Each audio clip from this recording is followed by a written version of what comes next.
অদিতিস লাইফস্টাইলে তোমাদের সকলকে স্বাগত। আশা করি তোমরা খুব ভালো আছো, আমিও ভালো আছি। চলো যাই ব্লগটা শুরু করে আসলাম। এখন পুজোটা দেব। আজকে আমরা কল্যাণী চলে যাব।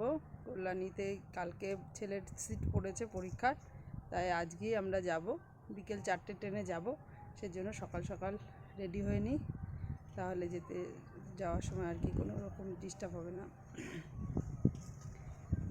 ছেলের এক্সাম, তোমরা সবাই আশীর্বাদ করো যেন খুব ভালোভাবে দিতে পারে। পুজো দেওয়ার জন্য ঠাকুর ঘরে যাচ্ছি, তার আগে তুলসী পাতাটা তুলে নিই। তুলসী পাতা তোলার মন্ত্র: ডালে কৃষ্ণ, পাতায় হরি, সরে বসো কৃষ্ণ, তুলসী পাতা তুলি।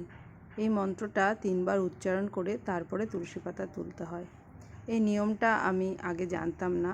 রিসেন্টলি আমার পাশের বাড়ি একটা দিদি আমাকে এই মন্ত্রটা বলে এবং তারপর থেকে আমি এই মন্ত্রটা উচ্চারণ করে তুলসী পাতা তুলি। রাধে রাধে। চলো যাই পুজোর ঘরে।